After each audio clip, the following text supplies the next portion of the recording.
Alrighty folks, how y'all doing this morning? I just wanted to give you all a little bit of an update because I ain't been on the camera too much. We're still out here doing it. We got a sawmill now. Before I was messing around with the Alaskan sawmill. It does cut your boards, but it's too much tinkering for me. I don't like to have to mess with something every time I want to use it. I don't want to have to be constantly making adjustments. I feel like if you buy something that costs $2,500, you should be able to just pretty much put it together and rock and roll on cutting. And it's got a lot of adjustments you got to make to it. They really could have had a better design on a lot of stuff to make it easier to work with. Blade tensioning and all that could be a lot easier to mess with. The blade gets just a little bit loose, and you'll have all these waves in your boards, and everything comes out crooked. And the track, as you can see, the green track down here is a two-part track that bolts together. Where they bolt together, they don't quite meet perfectly, so you get a little Humpty Dumpty in your board. We put a cement slab underneath it to try to prevent any waves or anything in the board, and we did get it a lot better, but it still isn't perfect. So if you want to buy a cheap sawmill and maybe make some boards to make chicken coops or off-grid cabin or something like that, this thing will get the job done. You'll just be tinkering with it all the time. It'll be real frustrating for you. That being said, it is the cheapest sawmill you can get out there, I believe. So it does work. I do cut a lot of wood with it. I'm getting ready to cut some wood today for a fella wants about 52 by 4s and 50-inch boards, however wide I can get them. There's a big part of a log on there right now that I need to readjust, try to get some more live edge slabs off of it. We were cutting it yesterday and it kind of moved on us, so we got to reset that.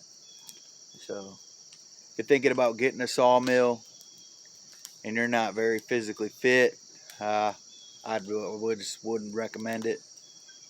I'm a little chubby myself, and I can manage out here to get the logs up there by myself and stuff, but I got to stick a bunch of like pieces of wood underneath it while I'm rolling it up, try to get the log not to roll back on my foot and stuff. If you got any kind of disability or anything like that, I wouldn't recommend getting a sawmill. Unless you have help to come do it for you. It's a lot more work than you'd think. You got to go cut the trees down in the woods, and so that's dangerous right there, dropping the trees. Then you got to chop the trees into sections, after you limb them. You got to drag them to your sawmill, and then you got to roll the logs up on the sawmill.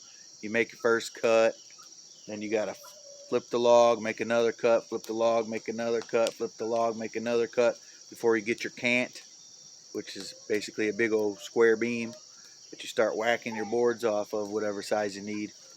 So if you're not physically fit or very able to do projects like this, I would not recommend buying a sawmill.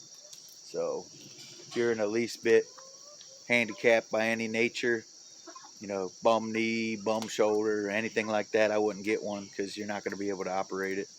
So I'm like borderline of being able to operate this thing.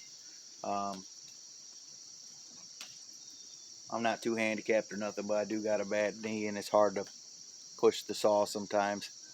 It is all manual, so there's nothing automatic about it, so you actually have to push the mill through the cut. It looks easy when I'm just pulling it like this with one hand, but when the blade's going through a big old log, you got a lot of pressure working against you. So these things are pretty decent as far as horsepower goes. They do have a Predator, I believe it's a 301cc, 301cc engine on them. Hopefully you can see that in there. It's got this water tank up here, so the water drips on your blade when you're cutting, so your blade doesn't get hot. It's got some locks here, so when you adjust it, you can lock that, so you try to keep you level when you're going through your log, so your blade don't wander up and down on you. The front's got covers on it. There's wheels inside of here that the blade runs on. It's a pretty simple outfit. This lever here cranks it up and down. That's another flaw to it. The whole thing's kind of janky. A lot of guys buy these sawmills and upgrade them, put electric winches on them so they raise up and down. And I just feel like if you're gonna buy a sawmill and make a couple $1,000s worth of improvements to it, then you should have just went ahead and bought a better one in the first place. I mean, you might be like me and not have all that money all at once, but I'd recommend saving it and getting a better one. So that being said, I do like it because it's what I have. If I had the opportunity to upgrade to a better one, I'd do it in a heartbeat, just because I'm always out here tinkering with this thing and it seems like it gets out of whack too much, and I'm not one for having to work on stuff all the time. I want a piece of equipment that works good, and if I got to fool with it, it just needs to go down the road. So I don't know how long I'll keep fussing with this thing before I get tired of it, but I have made a few bucks with it here and there, and it is possible to make some money with it. But if you're buying one with the intentions to make money with it, then I wouldn't buy it, because it's not a money-making machine as far as the quality of it. It's perfect for a little homestead. If you're just getting started and you need to whack down some trees, clear out some land or something, and build you some chicken coops, pig pens, or whatever you got going on, yes, you can get some good boards out of this. And even if you got some wavy in your boards, you can still use those boards and nail them together and they'll be fine. But finished carpentry projects, I really wouldn't recommend this mill. I mean, if you have a planer like I do, and maybe a joiner, you could get some really nice lumber out of this thing. If you took your rough cut boards and put them through the planer and the joiner, you could have some nice stuff. But it's just a lot of added work to it. So if you plan on getting a Harbor Freight Sawmill and think you're just going to jump into it, throw that thing together out of the box, make some lumber, and start making a ton of money and stuff, that's probably not likely, because just the tediousness of it, I guess you could say, of having to adjust it all the time, mess with everything, and the track wanting to move all the time. If you don't got it anchored down to a concrete slab like we do, it's going to move on you and you're going to get waves in your boards.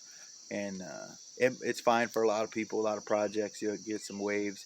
But if you try to sell your lumber to somebody, they might not want some waves like that in the wood. They probably expect to see something that comes from Lowe's or something, I don't know. But you can get the waves out pretty easy by running it through a planer. But I don't want to fool with that all the time. If I do a project, I'll just make a chicken coops out here or whatever with this wood. So I don't really have to worry about it.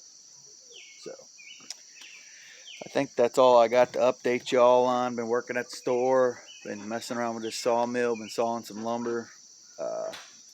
Probably messing with adjusting it more than I am using it to make lumber. So that's not good. I have worked out a few of the bugs with it. The concrete slab made it better, like I was saying. That took away a lot of the problems. But it's still just entry level. So, but it does beat using a chainsaw and Alaskan chainsaw mill. Those things are almost worthless, in my opinion. If that's all you got, and you got a tree down in the woods, and you need to cut some slab wood out of it to build something, and you're out in the middle of nowhere, and that's all you can afford, you can get some boards made with the Alaskan sawmill. But I'd recommend a band sawmill of some kind.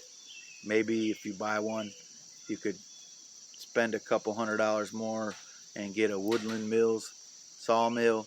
It's a little bit better. They're kind of similar, but my understanding that people are having a little less problems with them. So yeah, alrighty. Well, It's nice seeing you folks again. Hope you liked the video. Hope I can get some more out to you soon.